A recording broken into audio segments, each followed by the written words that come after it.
We're in Iraq. We're at a place in Yeah. It has been very exciting and educational.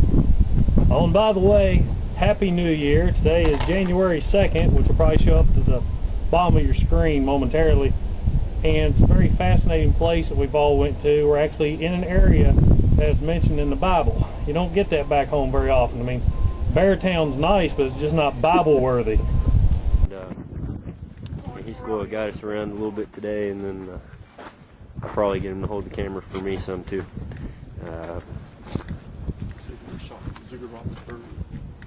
This is what he does a lot.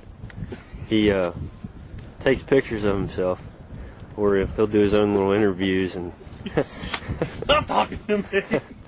well, I'll stop for a while. So Now for the educational portion of my video. Myself, John Briers, Timmy Neal, and Adam Grogan have now arrived at the Temple of Ur. We're going to go on top of the building and kind of explore the surrounding tombs and just see what all we can find out today. But Mr. Morgan, please tell us more about the ziggurat. The ziggurat is the Hindu name for large brown building. It was established here by the Egyptians around 1522-5 BC. It's located pretty much on the upper hemisphere of the Great Northern Hemisphere? what's that thing called? Fault line, located in Iraq. When the planets align correctly, virgins are sacrificed to Timmy because he's one. I tell you, I don't know what was up with all these ancient people and stairs. There we are on the steps of the Temple of Ur. The Temple of Ur is also called a ziggurat, and it is a solid structure with no inner chambers whatsoever. The temple was built to honor the moon deity Su'a-in, built sometime in the 17th century BC. Many surviving tablets describe rituals of sacrifice and prayer connected with the moon deity, but much of this religion is still a mystery today. This here give you an idea of how high up we are right now. The Temple of Ur was actually erected to honor the moon god. I don't know what little bit of information I could gather from the locals. I'll search on the internet later and see what else I can find out about this fascinating place. And there's Adam and I hamming it up on top of the temple. Judging from the telephone pole and the cables, it looks like ancient people are better off than I thought. This here is what is considered the oldest archway in the world. Scholars and historians have this on record as being so I've traveled halfway around the world and know where doors originated. Adam and I once again on top of the temple. I'm the good looking guy on the left. We're now on the foundation of what used to be an old palace located in this area. Unfortunately, there's a guide that stays over here for information, but he only is over here one day a week, which is Saturday. We missed him by one day today. Here's a still shot of the excavation of the ruins, which we found out was a royal cemetery. And there's a shot of the Temple of Ur from the cemetery. Timmy Neal, and this is what to be is called a old door hinge back in the times, I guess, BC. They had a wooden pole here and the door swung on that, so that's the oldest door hinge. Swung on what? Point to the hole. Show everybody home a hole. There we go. Is the hole where the post stood in and swung. Thank you, Timmy. This is the excavation site, which is located just south of the Temple of Ur.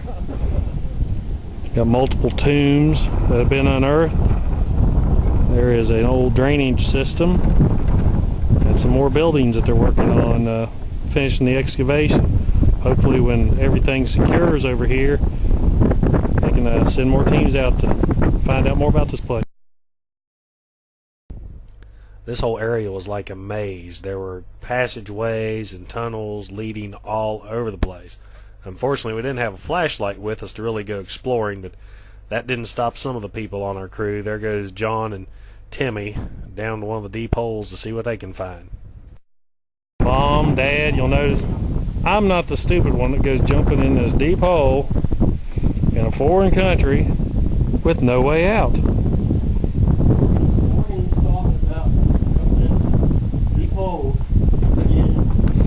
Okay guys, wave at me, show how far down you are. Well, I see that.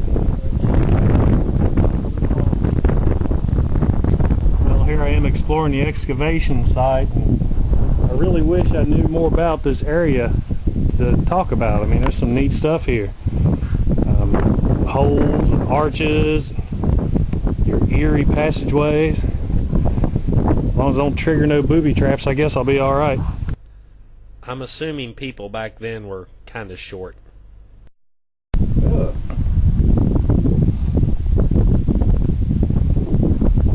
Oh, what? Hello.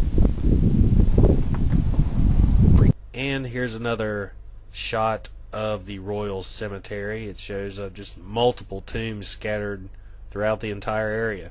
We must have covered about 3 miles on our walk that day. Go to the ball.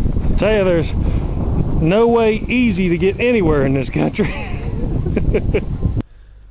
This is just a still shot showing inside the tomb area. To finish up our tour today, we're going to Abraham's birthplace. And this is the Abraham that's in the Bible. If a lot of what I was telling you sounded made up, I was trying the best I can. What different people told me, I mean, come on guys, can you read that? That's the Temple of Ur over my right shoulder, just to give you an idea how far we went. Well, made it up on top of Abraham's birthplace right now. And yeah, what we've discovered is in this one structure, there's over 40 rooms. Of course, the rooms aren't too big, and everybody be careful filming this, or I'm going to go give you a close-up of one of those rooms real quick. Well, this is it. I'm inside of Abraham's birthplace. Pretty neat looking building with all the archways. Been standing just like this for thousands and thousands of years. Very fascinating. Of course, you realize only a person like me would travel somewhere like this, and one of the things I find and show everybody is the biblical toilet. But hey, that's me. So this will conclude my video of Temple of Ur and Abraham's ruins tour, and hope you enjoyed. A parting shot of the Tomb Raiders. And of course, you realize that no tourist attraction will be complete without the souvenir shop. How are you guys doing today? Video so I can share everybody back home.